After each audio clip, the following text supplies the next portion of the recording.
Fuimos víctimas de la violencia, le pusieron a mi mamá 2 bombas las FARC. Nos has contado qué hace la Tinco, pero qué proyectos te sientes orgullosa de nosotros hicimos esto. Muchos.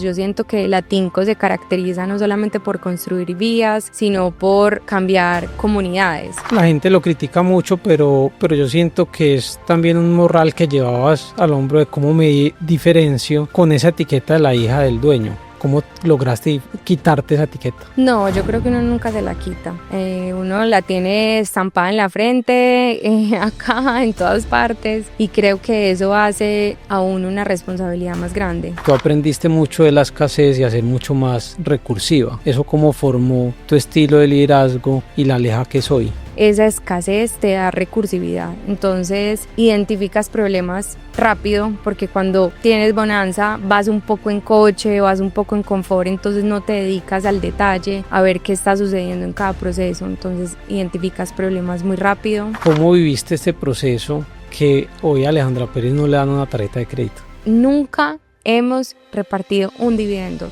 todo se ha ido a la empresa. ¿Y ese es el de Aleja o es el día más oscuro de la Tinco? ¿O el día más difícil de la Tinco? O sea, porque nos has contado muchas historias muy difíciles, pero si tú pudieras decir, este ha sido el momento más duro de la Tinco, ¿cuál sería?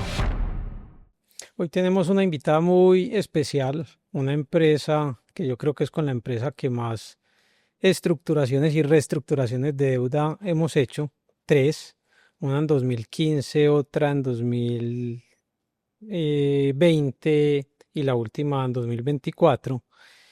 Hoy tenemos entonces a Aleja Pérez. Aleja, bienvenida. Gracias. Muchas gracias por la invitación. Me ha parecido muy chévere la iniciativa de estrategia.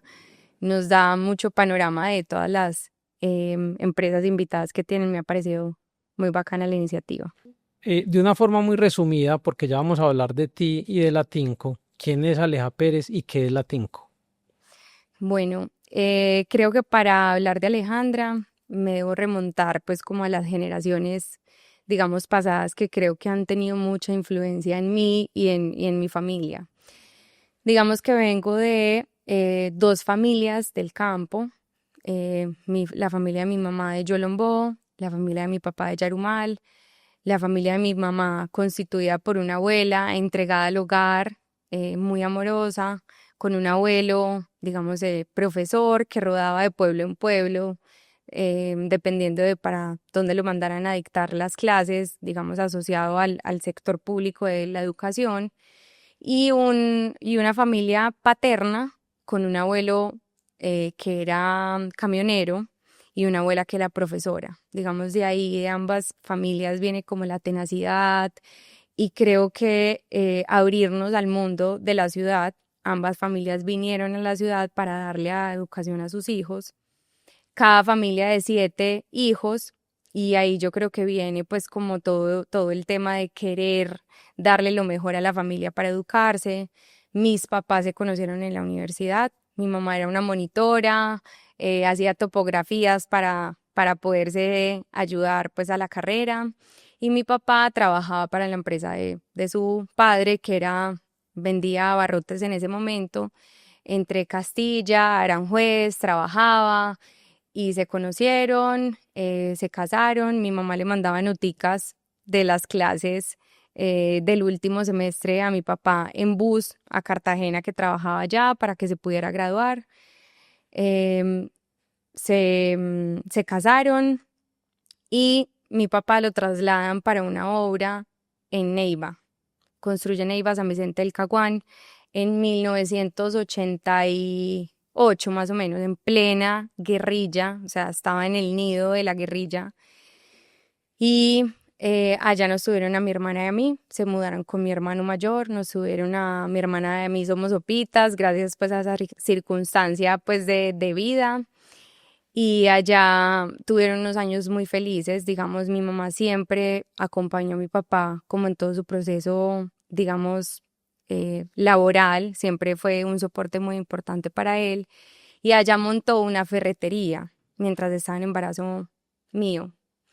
Con el tiempo la sostuvo y fuimos víctimas de la violencia. Le pusieron a mi mamá 2 bombas las FARC, y pues tuvo que tener un proceso de venta de la ferretería luego.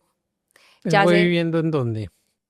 eso fue ya viviendo acá en Medellín, digamos que tenía la ferretería, la dejó con un socio de Neiva, se regresó para acá y ella la seguía direccionando con el socio allá, pero empezó el momento más difícil pues de guerrilla, extorsiones, extorsiones, extorsiones, pues nunca se dio vacuna y le pusieron 2 bombas, digamos, y tuvimos que vender la ferretería. De hecho, mi papá antes de fundar la Tinco y antes de estar en Construcciones del Cóndor, que ahorita te cuento un poco más, también tuvo atentados terroristas en una empresa que él fundó. Entonces hemos sido también muy víctimas de la violencia.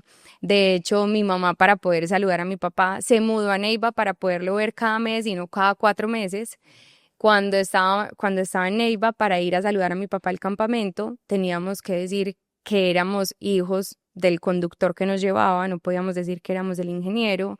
Tuvimos muchos pares de guerrilla, pues nosotras dos, Camila, mi hermana y mi hermano y yo jugando con las armas literalmente de la guerrilla, pues ahí en los paros guerrilleros.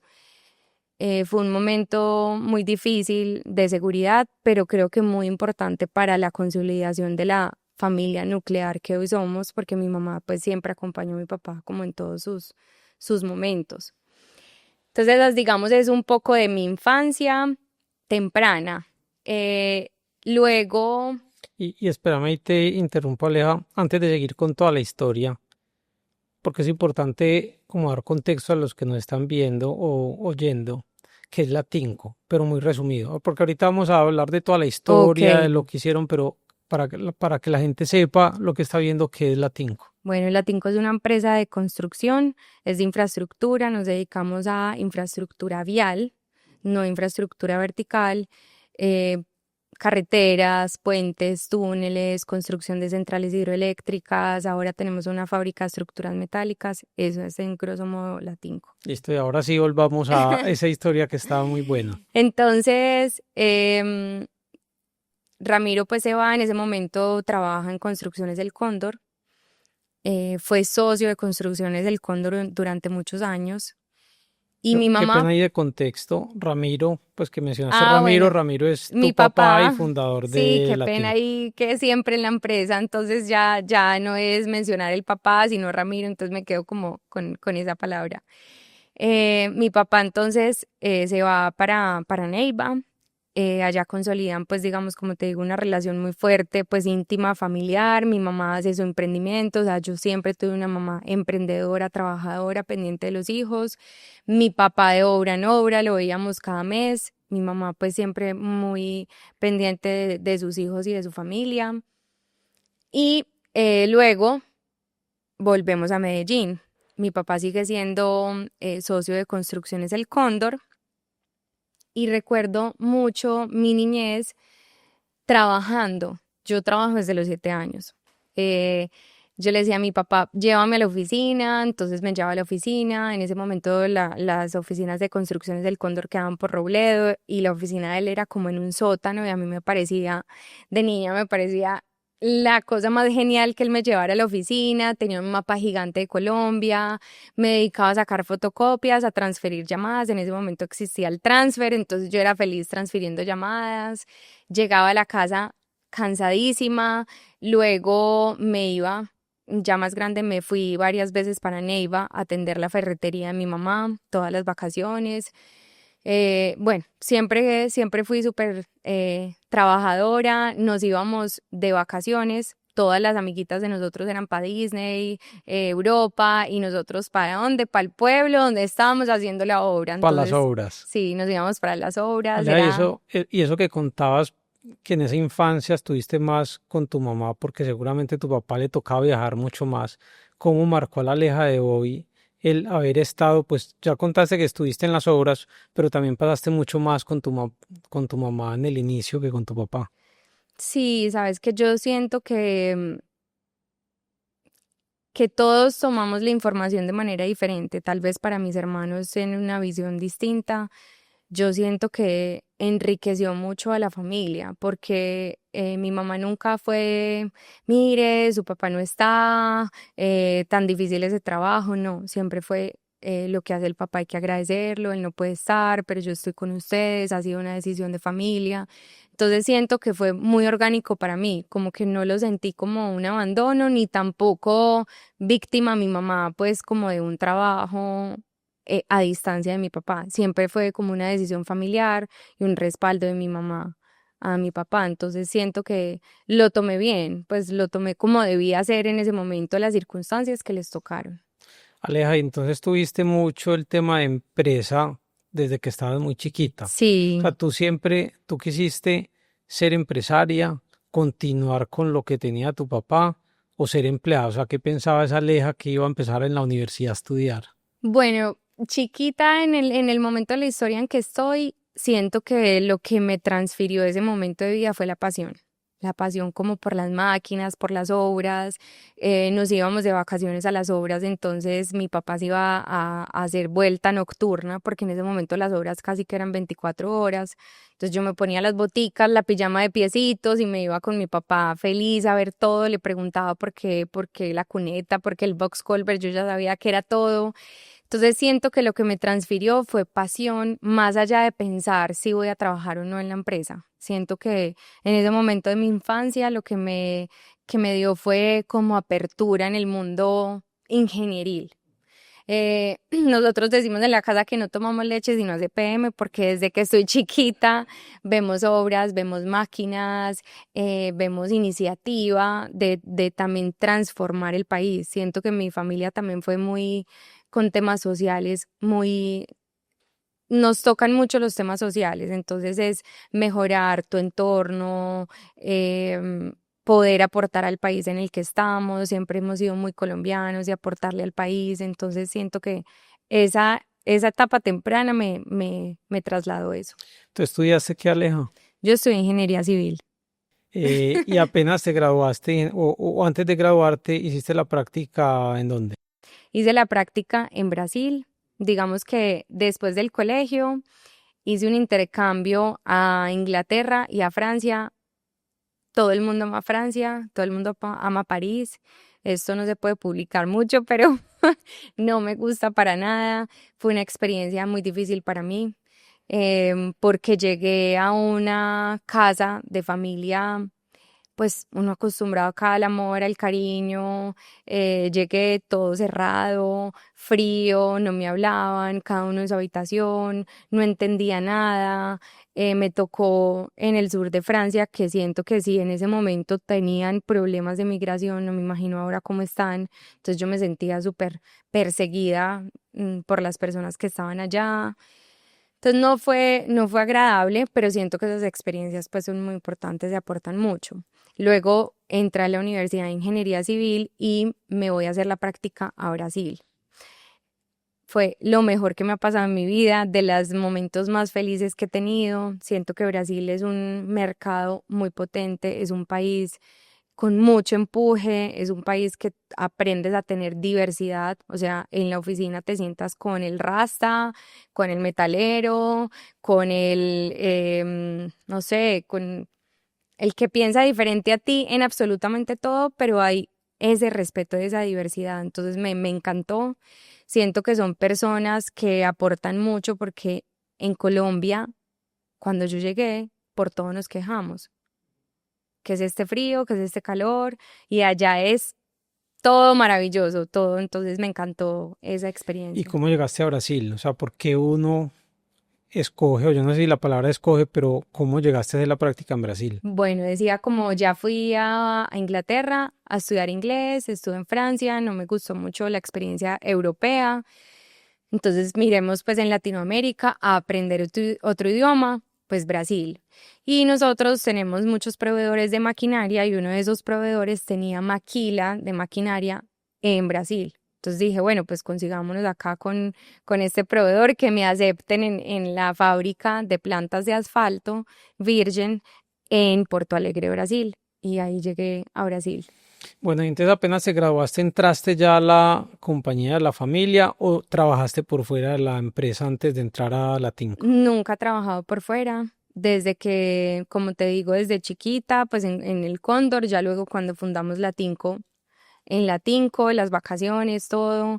Nunca he trabajado por fuera. Simplemente lo único que me dijo mi papá fue, váyase para Bogotá, al menos 6 meses o un año para que vea que Medellín no es lo último en guarachas como pensamos los paisas, que el mundo, pues Colombia se mueve en Bogotá. Colombia se mueve por Bogotá, entonces ve, nosotros tenemos una oficina en Bogotá, que creo que esa ha sido una de las mayores aciertos de la Tinco, tener una oficina en Bogotá, porque pues allá están todas las entidades estatales con las que nosotros contratamos. Y me fui para Bogotá a tener una experiencia, digamos, en la sede de Bogotá. Ya luego regresé, roté por las ¿Eso fue en qué diferentes, año, Aleja? eso fue en el 2019. Roté por las diferentes áreas de la compañía, luego roté por obras y ya luego fui teniendo como cargos un poco más administrativos y directivos, pero siempre he trabajado al interior de la Tinco.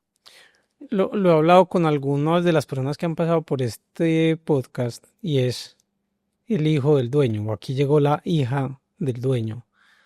Eh, la gente lo critica mucho, pero yo siento que es también un morral que llevabas al hombro de cómo me diferencio con esa etiqueta de la hija del dueño. ¿Cómo lograste quitarte esa etiqueta?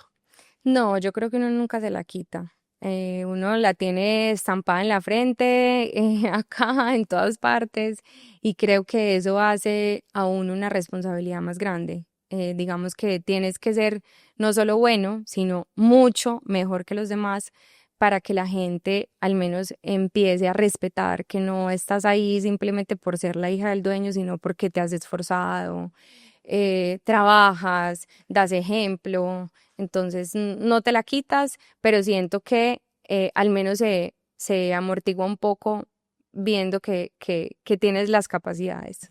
¿Y cómo fue la transición de esos cargos directivos que tuviste allá a convertirte en la gerente de la Tinco? Bueno, entonces paso por las obras, doy un recorrido por toda la empresa y llego a ser la asistente de la gerencia, de la gerente financiera. Entonces lo primero que me dice es, tú acá llegas a la hora que llega todo el mundo, tienes el mismo tiempo de almuerzo, te vas a la misma hora que se va todo el mundo, hasta que no termines todo. Entonces siento que esa experiencia con ella me ayuda a entender cómo se siente, digamos, una persona que no tiene esa etiqueta y que tienes que empezar a construir pues como un método y un modelo de trabajo basado en la empresa. Luego paso a ser asistente de gerencia general, digamos que era estar muy al lado de mi papá, acompañándolo, más que hacer trabajos muy operativos, era estar muy pendiente cómo actuaba, qué decía, cómo mediaban las reuniones, qué atacaba, qué no atacaba, qué temas ponía sobre la mesa, cómo empezaba digamos, ciertas líneas de negocio, cómo estaba viendo la visión del negocio. Entonces me ayudó mucho como a entenderlo a él. Él fue mi primer mentor y digamos mi mentor principal dentro de mi carrera profesional. Luego pasé a dirigir una empresa que es como hija de la Tinco, que es Agregados de la Sierra, se dedica como a agregados pétreos y vender agregados para los cementerios en Bogotá.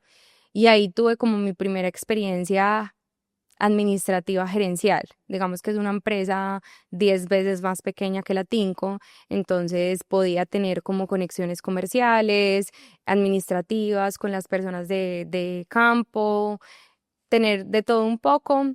Luego pasé y ahí entró, pues en ese momento entró Estrategia en Acción y fui muy partícipe, una partícipe activa, digamos, de la reestructuración con los bancos. Entonces ahí me enamoré pues como del tema de finanzas, de los flujos de tesorería y de todo lo que hacíamos con estrategia.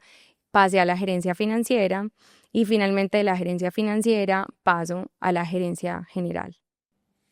Eh, Vamos a cambiar un poquito el formato que tenemos en estos podcasts porque lo hablamos tú y yo y es mucho de lo que pasó en tu vida, no solo a ti, sino a tu familia, fue dentro de la Tinco. Entonces yo quisiera que contáramos la historia de cómo empezó la Tinco, en dónde está la Tinco hoy, y ahí yo creo que nos van a salir muchas historias de lo que le pasó una enfermedad a tu papá, a ti. Entonces, si quieres, contemos esa historia primero de la Tinco y ya volvemos a esta parte de la historia. Perfecto.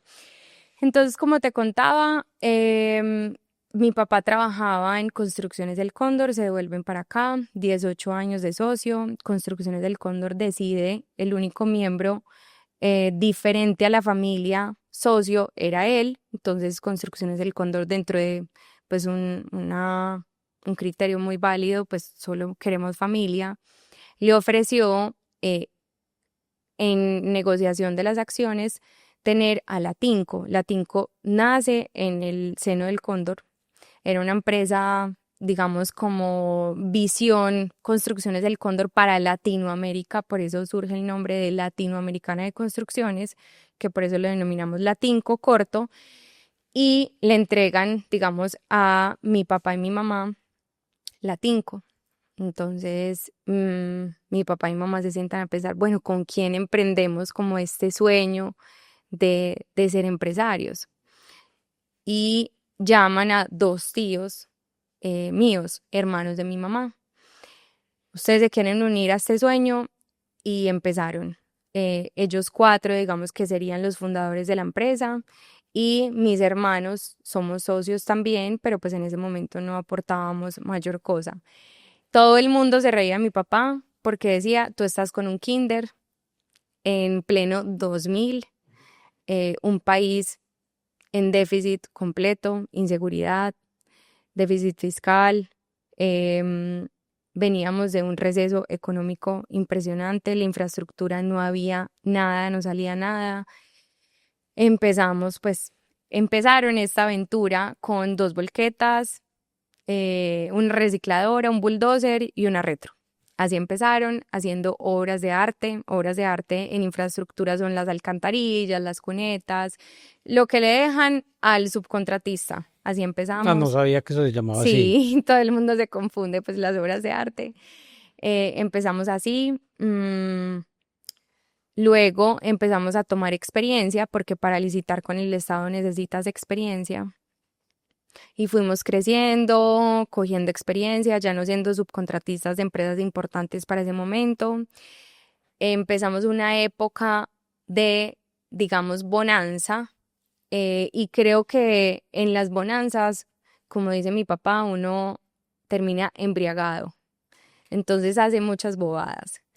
Empezamos en esa embriaguez, digámoslo así. Tuvimos una alianza con el grupo Etus, que es de William, era de William Vélez, pues en este momento ya es de su familia. Nos dio mucho sustento financiero. Digamos que ellos se ponían la experiencia el músculo financiero, y nosotros poníamos la experiencia de infraestructura.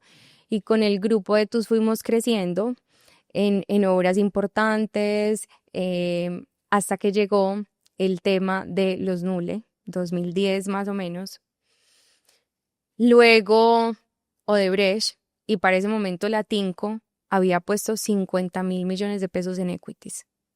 Y el sector financiero dijo, no le presto al sector de infraestructura.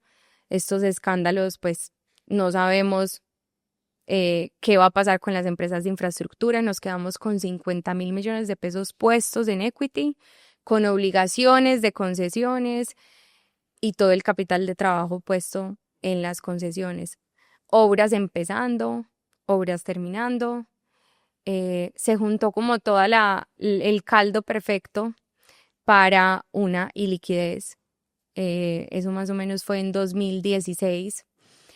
Mi papá empezó a decirme, no, estos créditos no van a salir con las concesiones, no vamos a poder llegar a los equities que tenemos que aportar. Los créditos estaban a corto, mediano plazo, porque entonces una obra necesitaba plata, no preste plata, y no hacíamos bien las cuentas. De hecho, en uno de los invitados que has tenido acá decía, ¿cuál es el mejor consejo financiero? Saber sumar y restar, qué es lo que puede uno invertir.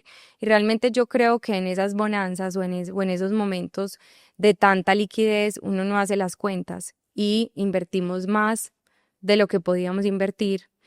Teníamos todo el capital de trabajo invertido, obras iniciando y terminando que no teníamos cómo atender las obras en ese momento. Y bueno, llamamos a todos los bancos, a los principales bancos que teníamos, los sentamos y nos dijeron, no, ustedes necesitan una banca de inversión que los lidere y les ayude a reestructurar. Ahí fue cuando llegó Alba, que creo que eso es muy importante de estrategia y lo resalto mucho. Estrategia es una banca muy transparente, digamos que le dice las verdades tanto al banco como al cliente y que por eso el mismo banco también lo recomienda, porque sabe que en manos de ustedes no va a haber mentiras, no va a haber cosas ocultas, sino que siempre van a ser muy transparentes ante la banca y ante el cliente. Cuando llegamos con Estrategia en Acción, 11 bancos por reestructurar, 144.000 millones de pesos fue la primera reestructuración.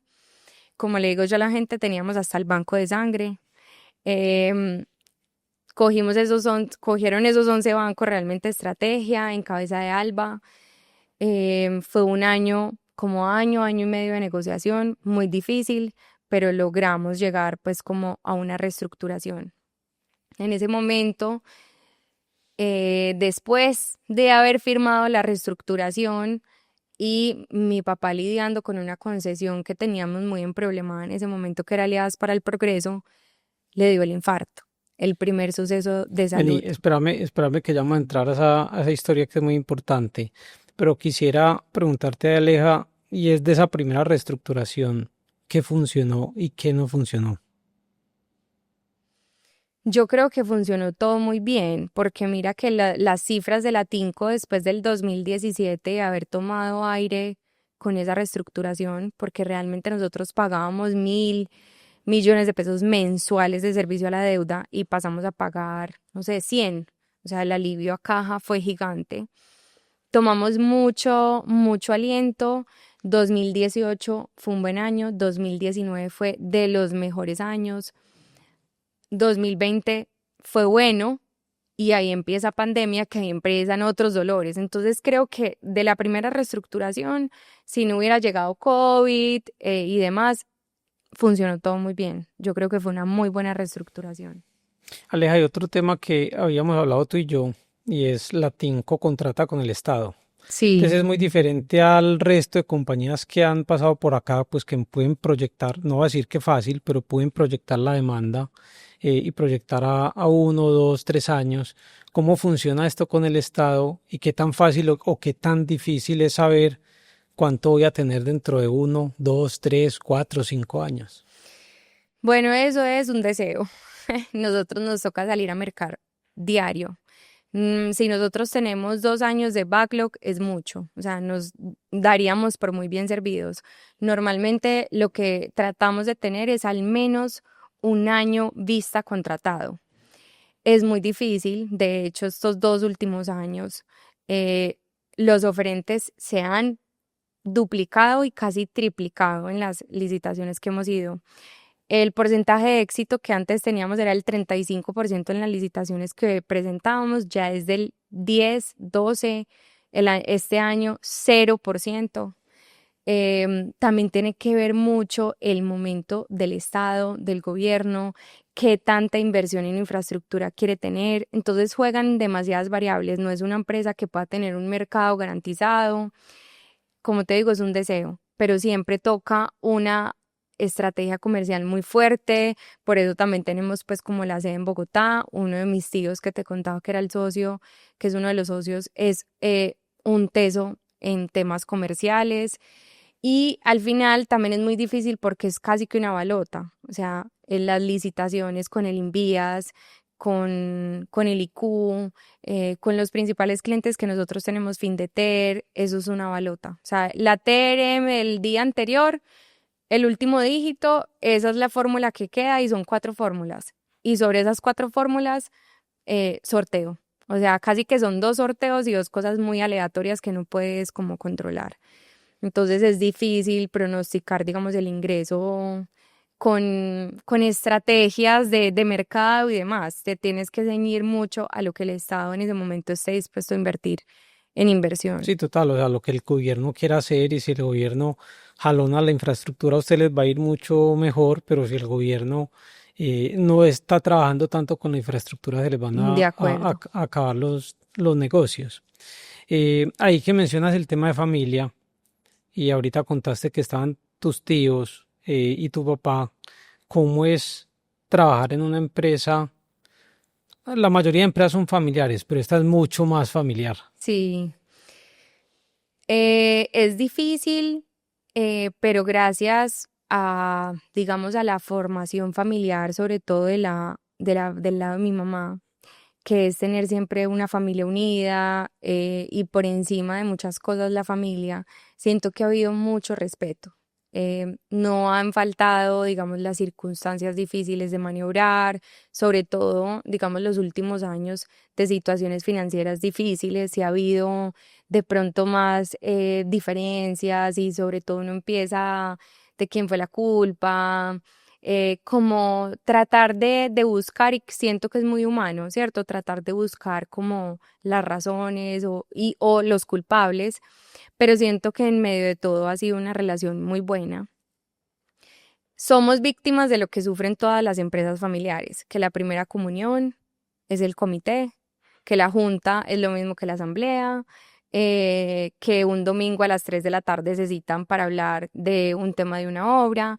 Entonces creo que la empresa también familiar, como todas, es como un ser viviente que se va puliendo, ¿cierto? Y hemos ido conformando algunas formalidades. De hecho, en la primera reestructuración, uno de los hitos y o condiciones que nos puso los bancos fue una junta Ujú. formada por externos. Entonces yo creo que eso ya empieza a formalizarnos un poco más, entender que en una asamblea somos socios, que en la organización somos ejecutivos, que hay ciertos lineamientos gerenciales, que no porque seas socio puedes hacer lo que quieras, digamos, en la organización. Entonces, es ir formalizando un poco eso, pero siento que a pesar de todas las dificultades propias que trae una empresa familiar y que te cuesta un poco decirle al otro lo que piensas porque es el tío, la sobrina, el papá, la mamá. Sí, a pesar de todas las dificultades, ha sido un trasegar muy armónico pues dentro de una empresa familiar. Aleja, o sea, has contado qué hace la Tinco, pero qué proyectos te sientes orgullosa de, a nosotros hicimos esto. Muchos, muchos. Yo siento que la Tinco se caracteriza no solamente por construir vías, sino por cambiar comunidades. Digamos que por donde pasamos, todas las comunidades nos quieren mucho porque somos una empresa seria, que termina los trabajos, que trata bien a la comunidad. Entonces, que me sienta muy orgullosa, pues acá insignia de Medellín es el Puente de la Madre Laura. Los que han ido a Mompox es el puente que llega a Mompox, pues digamos hitos conocidos. La transversal de Quibdó, que es desde Ciudad Bolívar hasta Quibdó, era una vía súper abandonada. Estuvimos ahí durante 4 años y siento que hicimos muy buen trabajo también con las comunidades indígenas. También me siento muy orgullosa de eso. La Gran Vía Yuma, que se le hicimos a Copetrol, que también hubo muchos contratistas que no pudieron, la terminamos y nos fue muy bien. Digamos que esos son proyectos insignia, que la Transversal Central del Norte, que es el norte de Santander, también fue algo muy importante para la Tinco. Aleja, ¿y cómo es trabajar o manejar las comunidades en una obra? Bueno, yo siento que las comunidades en Colombia, como nosotros trabajamos en áreas rurales, siento que las comunidades en, por la violencia, por la inseguridad, normalmente son muy abandonadas del Estado. Entonces, cuando llega alguien privado, sienten que a esa empresa le tienen que pedir lo que le piden al Estado. Entonces uno se vuelve un poco eh, que todas las comunidades te requieren de todo. Entonces se vuelve difícil de manejar, explicarles el alcance que tiene la empresa y también tratar de ser puente entre las entidades estatales que nos contratan y las comunidades en entender sus necesidades, sus dolencias y decirle a la entidad, bueno, mire, mi parte social la puedo hacer en esta escuela, en este acueducto, que la comunidad necesita para suplir eso que el Estado no ha llegado a esa comunidad. Entonces, a veces se vuelve complejo, pero lo hemos podido manejar. A veces complejo porque va a resumir hasta donde vamos y es una empresa familiar, pero muy familiar, que además trabaja con el Estado, que le toca manejar comunidades, que en las concesiones les toca trabajar con otros constructores de infraestructura. Entonces eso vuelve muy complejo el que la gente dirá, no, pues esa vía la hizo un constructor, pero no ven lo que hay detrás de la complejidad de una obra como las que tú mencionaste ahorita. De acuerdo, y a eso me devuelvo, por ejemplo, en la transversal que va hacia Quibdó. Hay muchos, o sea, cuando uno va en una vía, uno dice, ay, mira, el constructor no terminó esta parte de la vía. Y realmente no saben el detrás de ese bache que se dejó. Es un predio que viene de una familia de 8 hermanos, que se murió el papá, que hay que comprarle a los 8 hermanos, 5 están de acuerdo, 3 no están de acuerdo, hay que hacer expropiación, eso tiene un trámite diferente que una compra de un predio normal.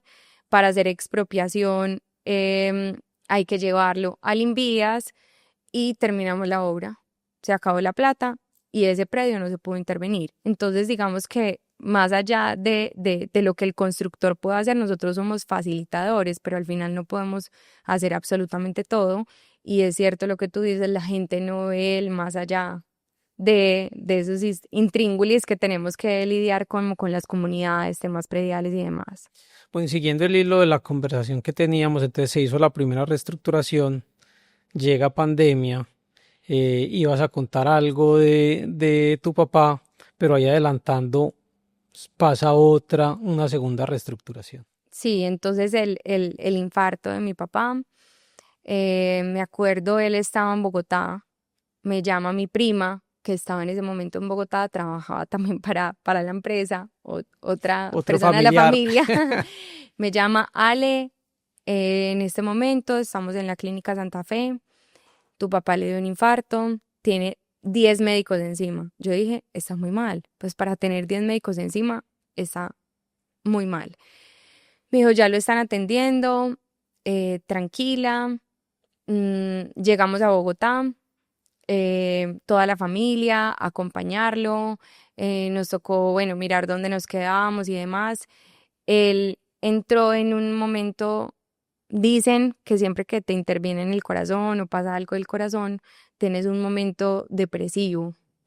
Siento que él entró como en un momento sin motivación, un poco de depresión y todo esto rodando en la empresa pues de la reestructuración.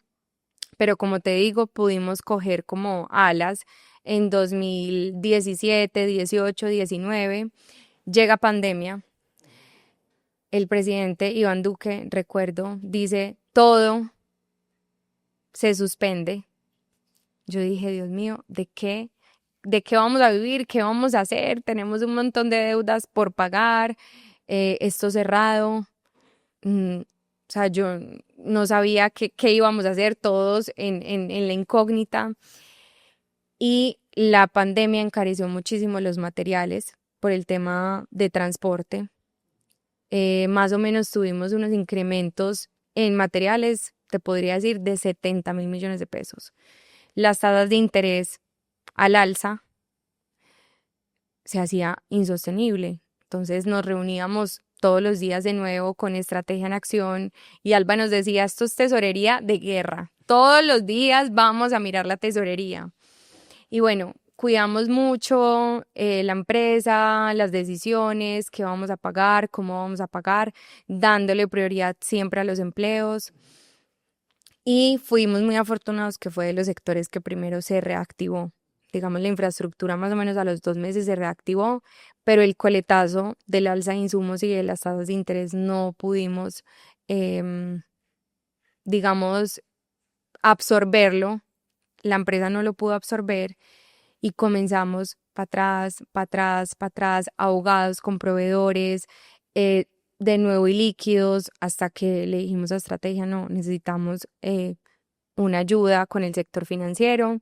Ahí solicitamos el primer otro sí, digamos, al sector financiero, reestructuramos de nuevo la deuda y eso también nos dio pues como otro empujón y comenzamos de nuevo 2020, 2021, 2022. Más o menos hasta ahí va llegando la segunda reestructuración. Bueno, y después de esa segunda reestructuración, me voy a adelantar ya a lo más reciente, que es la 1116, en la cual los acompañamos, no en la 1116, pero sí en la negociación con la fórmula, con los bancos. ¿Qué llevó a la compañía o qué pasó? Porque se hizo la reestructuración, a la compañía le empezó a ir bien, pero ¿qué pasó para tener que irse a una 1116? Bueno, como te contaba, pues nosotros tenemos que salir a mercar y lo que nos ganamos para poder acceder a ganarse una licitación hay que presentar 15, 20 y no siempre te ganas las de mejores precios. Unas comienzan, otras van terminando, unas se requieren capital de trabajo, unas se van terminando y te demandan también capital de trabajo o no te dan las mismas utilidades. Entonces confluyó muchas obras terminando, muchas obras empezando. Aparte de eso, los sobrecostos. Y acá es muy importante algo. Desde el 2017, la Tinco no es sujeto de ni un crédito de tesorería. Entonces, manejar una empresa más o menos con 20.000 millones de capital de trabajo, tuvimos un año que llegamos a 50.000 millones de pesos de capital de trabajo, en alguna parte te tienes que apalancar. Entonces empezamos a apalancarnos en los proveedores hasta que ya teníamos una cartera vencida de proveedores que ya no dábamos abasto, unos intereses apuntados con la banca muy altos, que dijimos esto es insostenible, no vamos a tener cómo pagar y por eso recurrimos a la 1116 para poder reestructurar pues todo, proveedores, deuda y demás. Aleja, hablábamos que a ti te tocó entrar a la Tinco, a una compañía sin caja, ¿cierto? O sea, desde que tú estás, o no desde que estás, pero sí la mayor parte del tiempo te tocó una compañía sin caja, y yo aquí en este espacio y en otro podcast repito una frase que nos dijo un empresario, y es que un gerente pobre es un gerente bruto, porque cuando no hay caja, las empresas se dedican a pagar incendios y no a operar y no a la estrategia. Pero también tú me dijiste algo que me gustó mucho, y es, tú aprendiste mucho de la escasez y a ser mucho más recursiva. Eso cómo formó tu estilo de liderazgo y la Aleja que soy. Sí, yo creo que evidentemente nos dedicamos a apagar incendios, pero siento que también esa escasez te da recursividad. Entonces, identificas problemas rápido, porque cuando tienes bonanza, vas un poco en coche, vas un poco en confort, entonces no te dedicas al detalle, a ver qué está sucediendo en cada proceso. Entonces, identificas problemas muy rápido. También desarrollas la capacidad de tener conversaciones incómodas con todos los relacionados, con los empleados, a decir no les puedo subir, pero estamos manteniendo empleos, con los proveedores a decirles no te puedo pagar ya. Y aparte de eso, necesito que me des más cupo, despáchame, estoy en esta dificultad, a gestionar tus inventarios. Por lo menos nosotros en obras tenemos que tener muy buenos inventarios, se van quedando y necesitas ir movilizando esos inventarios. Em, Creo que hacer muy sensibles a la caja. Como decía Alba, se vuelve una tesorería de guerra. Entonces, no haces eh, inversiones innecesarias que de pronto no van a tener el retorno que necesitabas, sino que te concentras mucho en que esa caja sí te dé para operar. No puedes cometer ni un error en temas de pagos. Te vuelves muy... em, impactas mucho en el detalle. Entonces te vuelves muy revisión de los procesos, cómo podemos contratar más rápido, no estamos teniendo la gente que necesitamos tan rápido, el insumo no me está llegando, cómo hago para que tener un insumo que a pesar de que no estoy pagando, el proveedor no me cobre de más. qué estrategias hacemos con los proveedores. Entonces yo creo que te da esa visión que no te daría una bonanza. Ujú. De hecho, hoy pues que ahorita más adelante miramos que hicimos un cash out de una concesión, yo ni siquiera sabía de dónde meter la plata. O sea, yo le decía a la de tesorería, ¿qué hacemos con todo este montón de O sea, ¿qué plata? hacemos con la Con la liquidez? liquidez. Y siento que cada uno trae sus retos. O sea, creo que es tan difícil manejar liquidez como manejar iliquidez. Tiene sus retos y sus tenores, pues cada uno. Y ahorita se me olvidó preguntarte algo que me parece muy valioso para personas que nos estén escuchando que puedan estar pasando por un proceso de liquidez y es la comunicación. O sea, cómo manejaron la comunicación de cara a los proveedores, a los bancos, a los empleados, decir, me voy a ir a una 1116. Yo siento, ahora que conozco más los procesos de 1116, que está como muy satanizado el término de 1116 y al final eso sí es una ayuda muy importante para cuidar el patrimonio y no solo de los accionistas, sino a cuidar la compañía. Pero ¿cómo es ese proceso de comunicación a todos los stakeholders? Bueno, yo creo que lo primero es convencerse al interior. Creo que nos costó mucho convencernos de que ese era el camino. O sea, siempre mi papá como fundador de la compañía ha sido como, tenemos que responderle a la banca, no podemos quedar mal, tenemos que pagar, hagamos lo posible, hicimos todo lo posible por, digamos, ofrecerles caminos diferentes hasta que ya la iliquidez y el manejo de proveedores se nos volvió insostenible. Entonces siento que lo primero es convencerse al interior, digamos en la alta dirección, en la junta directiva. Esto es lo que debemos hacer responsablemente para preservar el patrimonio, como tú dices, y sobre todo tantos empleos. En ese momento podíamos tener hasta 2.000, 2.500 empleados si sumamos como todos los consorcios y uniones temporales que manejábamos. Entonces, lo primero es eso y segundo, dar la cara y decir, sí, estamos en un momento difícil. Siento que el nombre de la ley no ayuda mucho, ley de insolvencia. Ajá. Es más fácil hablar de ley 1116 y explicarle a la gente, estamos en un proceso difícil, un traspiés económico que lo puede tener cualquiera, pero acá estamos dando la cara, estamos poniendo la solidaridad de los socios, somos codeudores, confiamos en la empresa, confiamos en este proceso y no por irse a ley 1116 quiere decir que tú dejes de pagar tus acreencias. Es un salvavidas que el gobierno ha hecho para que las empresas puedan tener un stand-by en ese pago de proveedores, de acreencias financieras y demás, para que puedas coger de nuevo un aire y poder empezar de nuevo a operar de cero y poder obviamente pagar en su momento las acreencias en cuanto hagas un acuerdo. Pero siento que es también, como tú dices, romper el paradigma y decir, bueno, a cualquiera le puede pasar, estamos en estas, lo vamos a afrontar con todo y desde el interior de la compañía creemos que esto tiene futuro. Tiene futuro porque si no nos hubiéramos ido a una liquidación de una Ujú. compañía. Entonces eso mismo se lo decíamos a los empleados, estamos pasando por un momento difícil, no quiere decir que se vayan a quedar sin pago, porque lo más importante para los empleados es su pago y entender que no se van a quedar sin su quincena, sin sus cesantías, sin su seguridad social, seguimos pagando eso. Entonces, de cara de los empleados era tranquilos, ustedes son los primeros que se les va a dar como prioridad.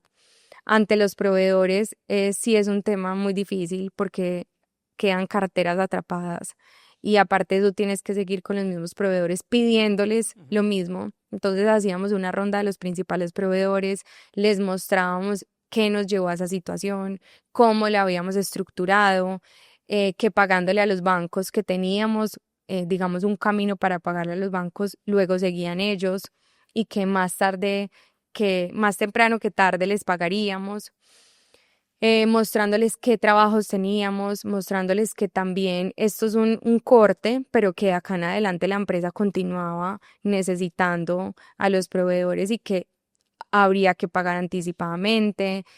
Con los bancos, creo que ahí pues nos acompañó Estrategia en Acción siendo muy sinceros, muy transparentes, em, muy de frente diciendo, ya no podemos más, no soportamos más, miren la caja no da, tenemos trabajo, pero si no damos un stand-by a esto, no, la compañía no tiene futuro, nos tendríamos que ir para una liquidación. Entonces también siento que la banca, los proveedores, todos nos han acompañado mucho y han confiado también mucho en la empresa. Ahí dijiste dos cosas que quiero preguntarte. Lo primero es, no es solamente bancos, proveedores, sino que mencionaste que ustedes eran codeudores, Sí, que ahorita nos cuentas que no les dan ni una tarjeta de crédito, porque no solamente es los proveedores están poniendo, los bancos están poniendo, sino los accionistas también. Eh, ¿Cómo, o sea, cómo viviste este proceso o cómo lo vives hoy, que hoy a Alejandra Pérez no le dan una tarjeta de crédito? no, Dani, es muy duro, o sea, es muy duro, además porque cuando fuimos a la ley 1116, pues todos sabíamos que ante los bancos, de hecho, en la primera reorganización, pues nos pidieron solidaridad, firma de pagarés y pues todos sabíamos que confiábamos en la empresa, pero la primera reorganización, la segunda y ahora la ley 1116 decíamos, madre, ¿sí será que la vamos a sacar? Pues nosotros siempre hemos confiado, pero nunca hemos repartido un dividendo. Todo se ha ido a la empresa para que pudiera estar en el lugar que estaba y mi papá, mi mamá, mis tíos, todo su patrimonio en la empresa, viviendo de un salario, sin dividendos, metido todo, fue muy duro. O sea, dar también ese salto, decir, vamos a la ley 1116 con el riesgo que nos puedan embarcar por ser solidarios, era algo que se sabía, pero cuando te llega el primer embargo, es otra cosa. O sea, cuando ya uno siente que sí tiene el embargo encima, es muy duro. Y esa tristeza también de los fundadores, yo siento que ahí fue cuando más, digamos, se dieron como esos también problemas familiares, porque entonces es, ¿qué hago? Por culpa de estas situaciones financieras de la compañía estamos así, todo lo que había construido se me puede ir. Y hoy pues no somos sujetos ni de una tarjeta de crédito. ¿Qué hemos hecho? Pues manejar los procesos ejecutivos porque estamos embargados y entender que en este momento pues no somos sujetos de crédito alguno. Gracias a Dios pues cada uno tiene como dónde vivir y sus cosas, pero pues ha sido muy retador como personas naturales. Pero también dando la cara, apostándole a la compañía, diciéndole a los bancos nosotros les vamos a pagar. Entonces también creo que ha sido un proceso también muy formador como personas y como familia. Y lo segundo que mencionaste es la transparencia con los bancos, porque aquí, pues con ustedes y con todos nuestros clientes, siempre decimos que uno con los bancos tiene que ser muy transparente y los empresarios normalmente solo le cuentan lo bueno al banco. Sí, Y cuando llegan ya al final que no aguantan más, el banco es, pero usted, ¿por qué nunca me dijo nada? Y es muy importante que uno, sobre todo lo malo, se lo cuente a los bancos, porque es que los bancos conocen los riesgos a los que le están prestando. Y yo creo que esa transparencia y ese relacionamiento constante con la banca dio como esa confianza de, o sea, han hecho lo posible, hasta lo imposible por hacerlo. Y lo otro que te quería mencionar es, hablaste de mucho estrés en este proceso, o sea, los embarcos, toda la situación. Mencionaste una enfermedad de tu papá, pero después tuvo una segunda. O sea, ¿tú crees que todo esto fue gran causa de lo que le pasó a tu papá? sí, evidentemente yo creo que todo se confluye a que tuviera el primer episodio de infarto, luego tiene una cirugía de corazón abierto y luego tuvo un aneurisma. Entonces yo creo que todo eso confluye. Que siento también que yo le digo mucho a él y es que siento que los fundadores son muy trabajólicos, no tienen un hobby, no tienen, digamos, otras aspiraciones y siento que uno en la vida tiene que tener también algo que te motive diferente al trabajo, hacer ejercicio, cuidar de tu salud y siento que mi papá pues se dedicó mucho a ser empresario, a sacar los negocios adelante, no sacar tiempo para él, entonces también yo creo que el estrés más que no se cuidaba pues cobró su factura ahí con sus enfermedades. Va a pasar a un tema dentro de la TINCO, pero más relacionado a ti y a las mujeres. te contaba que en un informe de Camacol y la nota económica, en construcción, más o menos los puestos que hay de mujeres son el 6% y de ingenieras el 20%. ¿Cómo has logrado diferenciarte en un mercado que es tan masculino? Bueno, yo pensé mucho em, todo este tema de género. Soy una apasionada pues por lo que podamos hacer las mujeres, pero siento que el tema de género también se ha satanizado un poco.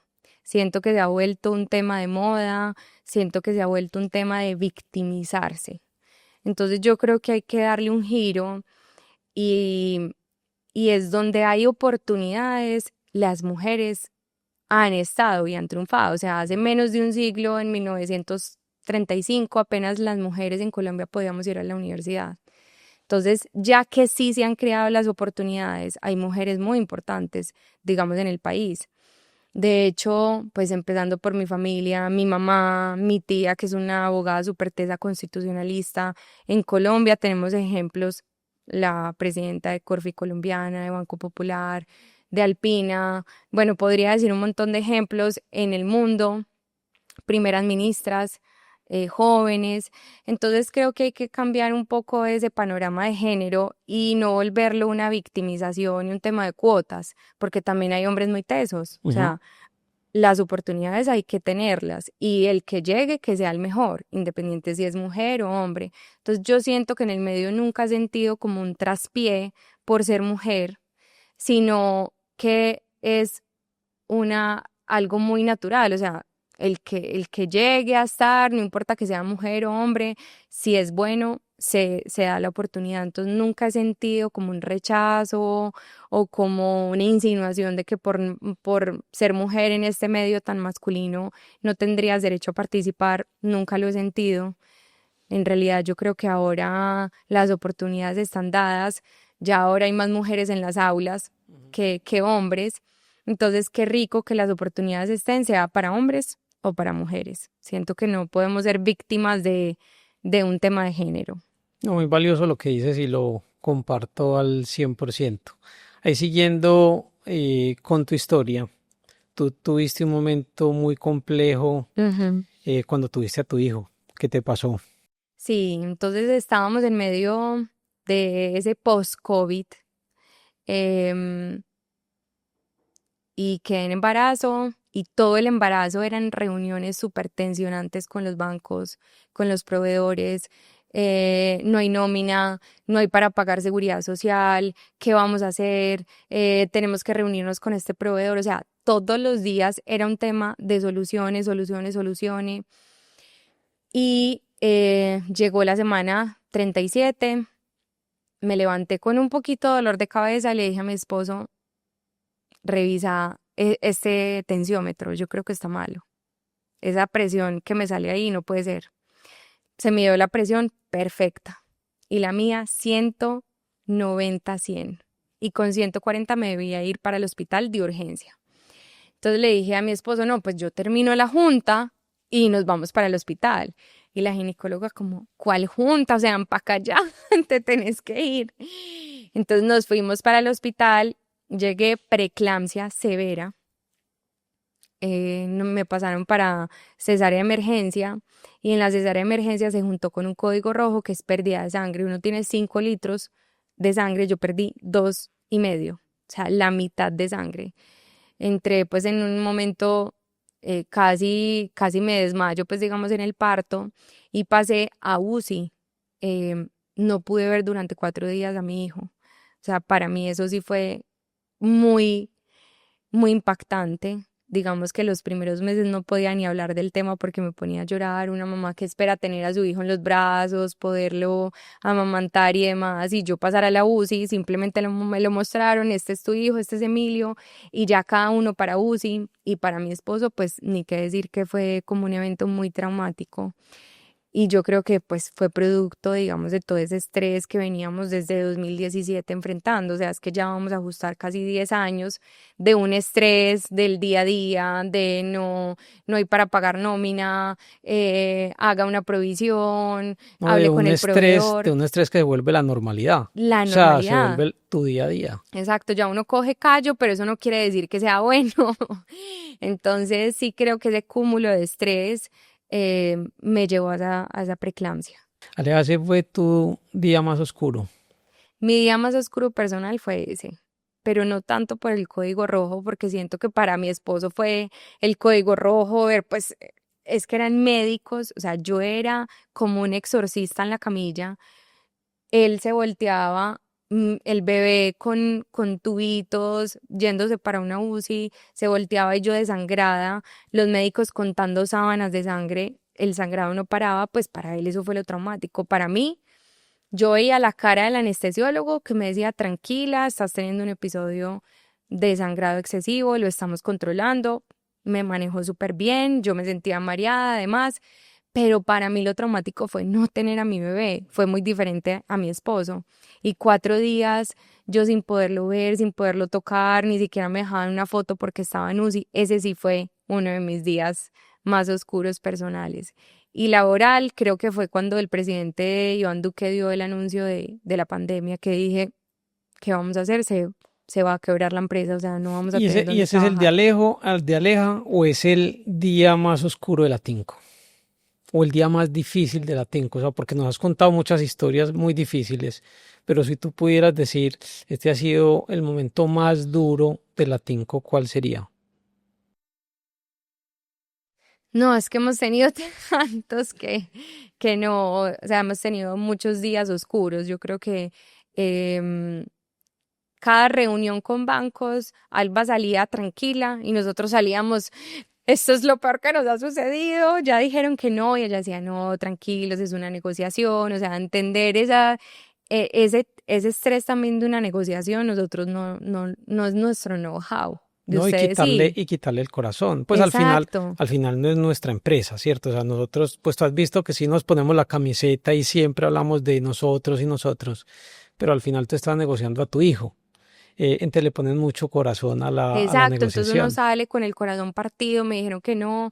Entonces yo creo que cada reunión con bancos, sobre todo al inicio, eran días oscuros y al final pues pudimos ver la luz, pero es muy importante eso que dices, yo siento que de verdad estrategia se pone como si fuera la camiseta, como la empresa de ustedes. mm, Unos asesores realmente que lo sienten como propio y eso es muy difícil de encontrar. La verdad que eso sí se lo agradecemos mucho a estrategia y en todo ese trasegar de metodología, de rigurosidad financiera. Todos los contadores, los ingenieros salían diciendo, ¿qué es esto? Esto es terrible. Hablar la contabilidad de la empresa, que se hable con las obras, que los ingenieros entiendan la contabilidad, la tesorería, la caja, que no es lo mismo un ingreso, puedes hacer mucha obra, pero con muy poca rentabilidad. Fue muy doloroso. Entonces yo, si te dije, no tengo día puntual oscuro, siento Ujú. que todo ese trasegar desde los 2017 hasta más o menos 2019, 2020 fue muy duro para todos los miembros de la Sí, han empresa. sido 10 años muy Sí, complejos. sí. Y para terminar esta sección, Emilio tiene 20 años y va a ver este podcast. ¿Qué quisieras que él aprenda de esto? Quisiera que aprenda lo que yo aprendí de mi papá, que es resiliencia, em, seguir, nunca desfallecer. Yo siento que hay cosas difíciles, pero siempre estar ahí marca la diferencia. Siento que hemos sido una familia que ha luchado como por su objetivo, no siendo tampoco ciegos, porque también te pueden decir, pues Alba nos decía mucho, esto no es rentable, terminen con esto, miren, o sea, saber dejarse también aconsejar, pero también persistir y luchar por lo que es nuestro patrimonio, independiente que vaya a trabajar o no en la compañía. Siento que es un legado familiar de perseverancia, de luchar por un país en el que estamos, entonces quiero que se lleve como el legado de perseverar y no desfallecer. Muy bonito eso. Sí. Vamos a pasar a hablar de finanzas y estrategia. Y es en todos los episodios, nosotros con información pública de la Super, una herramienta que desarrollamos que está disponible en la página web nuestra, miramos la información de la Tinco. Entonces, en 2022 vendieron 460.000 millones de pesos.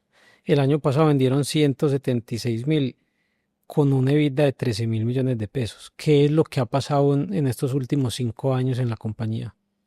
Bueno, como ves en los ingresos tenemos que ser muy acordeón. Entonces, en 2020 salimos a mercar, como te decía, participamos en licitaciones y nos ganamos muchas.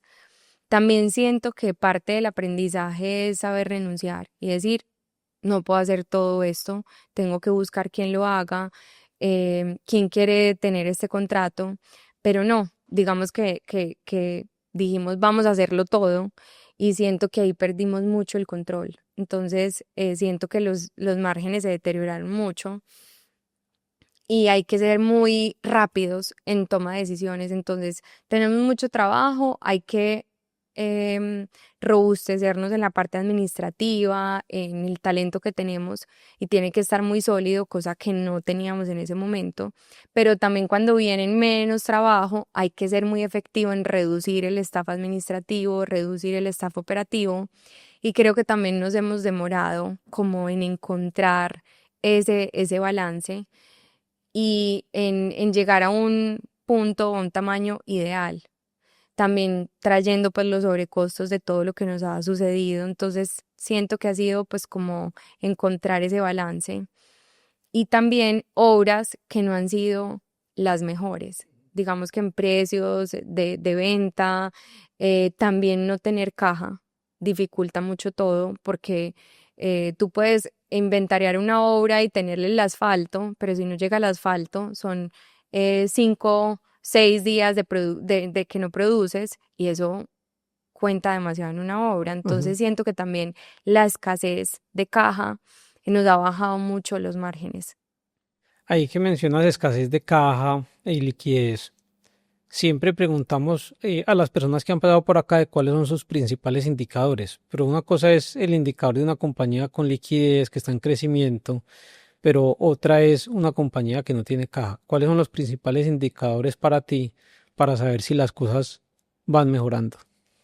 Yo creo que al final pues terminan siendo los mismos, le agregaría pues aparte del EBITDA, de la utilidad propia de cada centro de operación, le agregaría mucho la herramienta del flujo de tesorería año vista.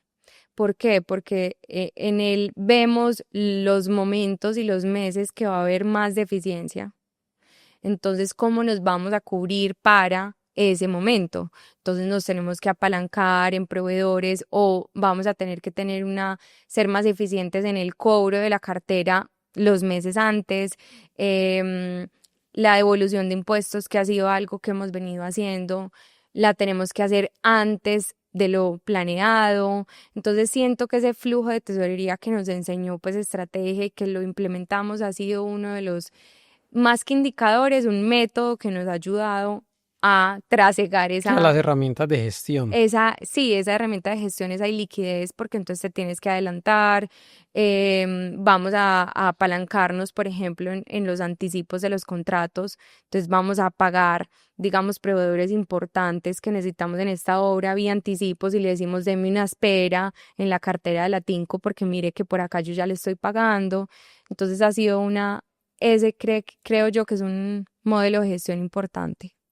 Ale, ¿cómo fue el manejo de capital de trabajo durante todos estos años de liquidez? Exhaustivo. O sea, eso es todos los meses revisando capital de trabajo, cómo podemos cobrar más rápido, em, cómo vamos a bajar los inventarios, digamos la rotación de los inventarios, hay que ser más efectivos. Nosotros tenemos algo que el Departamento de Equipos y Suministros denominó los Juegos del Hambre.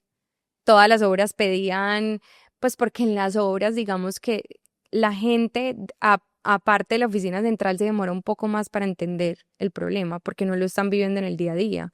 Entonces en la oficina es que uno dice, no tengo con qué pagar la nómina, no tengo con qué pagar el proveedor, pero en la obra le llega el insumo y pues lo pide y le tendría que llegar.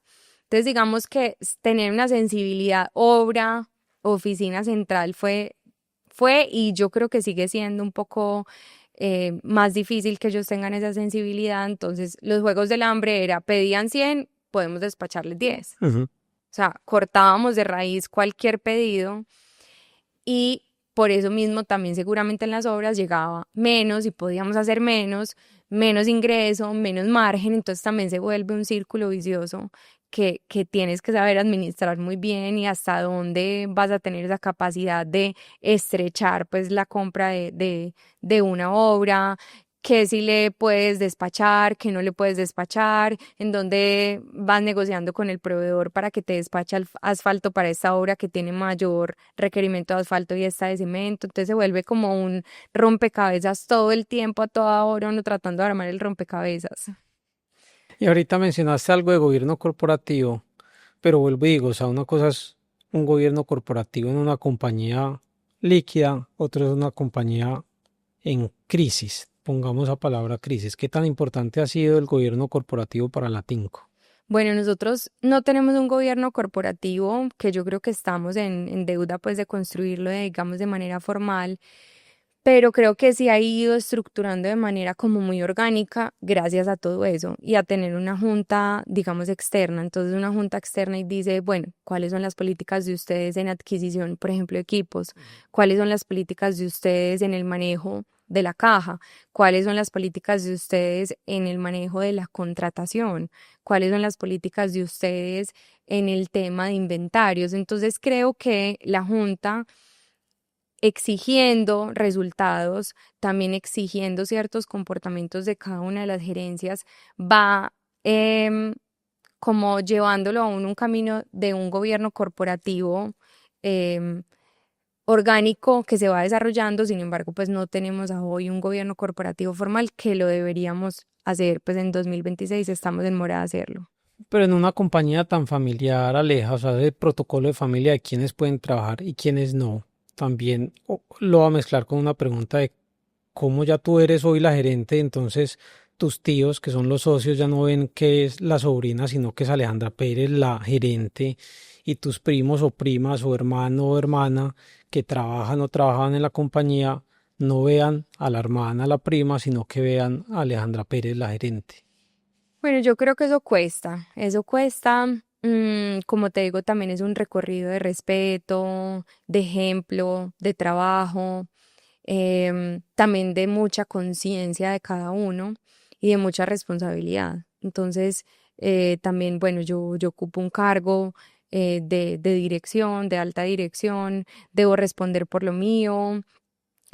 También mucho desde el ejemplo de cada una de las personas, al menos yo trato mucho de dar ejemplo, que esto es corporativo, eh, tomo las decisiones que tenga que tomar informándome, consultando, pero si debo tomar una decisión también la tomo, pero no es fácil, pues no es fácil llegar a ese punto. Yo creo que estamos madurando, como te digo, pues siento que sí hay que tener un gobierno corporativo formal porque ya vienen a mi hijo, las sobrinas, los nietos, cualquiera que quiera trabajar y que también hay que tener en cierta medida reglas definidas del juego, ¿cierto? Entonces sí creo que hay que hacerlo. Bueno, Aleja, vamos a pasar a la sección de preguntas del público. Aquí tengo tres preguntas. La primera la hace Hockey 1289, que el nombre real de este es Jonathan Quintero. Ah, yo sí, me suena.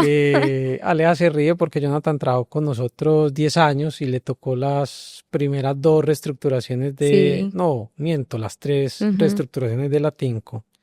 La pregunta de Jonathan es, ¿qué es lo más difícil de estar al frente de una empresa familiar?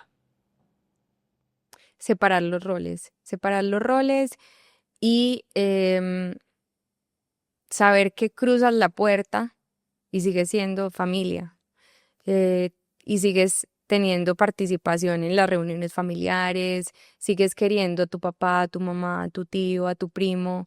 Entonces siento que estar en desacuerdo, pero siempre con mucho respeto, o sea, prevaleciendo el respeto dentro de la diferencia y saber diferenciar muy bien que estamos en la compañía, que por lo que estoy haciendo es por un bien común, no es en contra de una persona.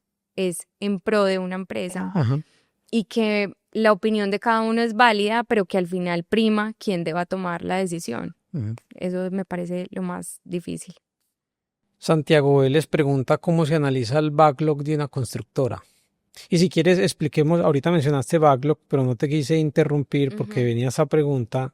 Expliquemos qué es backlog y cómo se analiza eso en una constructora. Bueno, digamos que el backlog son los contratos que ya tengas firmados em, y para los cuales tengas vigencias durante el año en curso o los siguientes. Entonces, digamos que son los contratos que tú ya hayas licitado y hayas sido adjudicado. O los que tengas también en constructoras, de hecho, con empresas privadas. Entonces, si tienen contratos con con empresas privadas firmados. Y el análisis del backlog, no sé de pronto si se refería a en el mercado o un análisis general. Debe ser un análisis general. Sí, realmente es lo que tú licites o lo que puedas contratar firmado y ya eh, fijo pues en tu ingreso, que vas a tener ese ingreso. Bueno, y aquí para cerrar esta sección, un tal Julián Blandia, una persona muy especial para ti, nos envía esta pregunta y es: ¿qué has aprendido de tu familia, de Julián y de Emilio, que lo has llevado a otras áreas de tu vida? Bueno, de ellos he aprendido el acompañamiento. De hecho, pues ahorita no pude como contar ese episodio, pero en las primeras reestructuraciones de estrategias del 2017, yo me conocí con Julián en el 2017, duramos un año de novios. Y en el 2018 nos casamos y muy recién casados, pues era toda esta crisis. Yo llegaba a la casa los fines de semana tirada en un sofá llorando. Y lo único que me decía Julián es: amor, tú puedes salir adelante de esto, tú lo vas a lograr.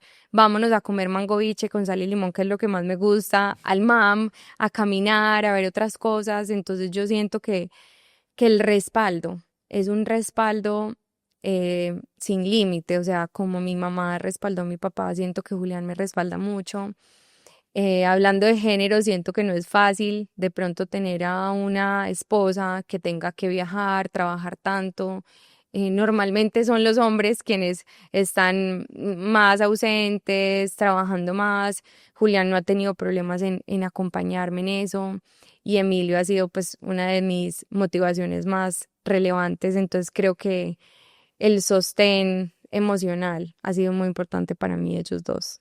¿Qué tan bueno eso? Estamos llegando ya a las últimas dos preguntas que siempre le hacemos a todos los invitados.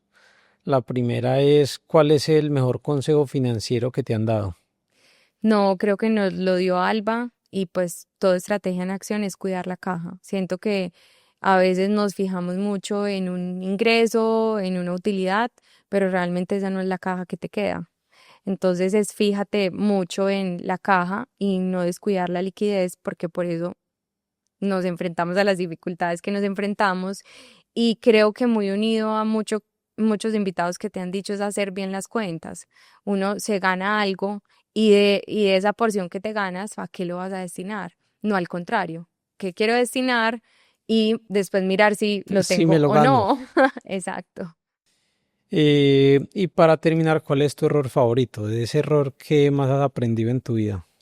Bueno, yo creo que el error o lo favorito que yo siento que me ha tocado es esta crisis.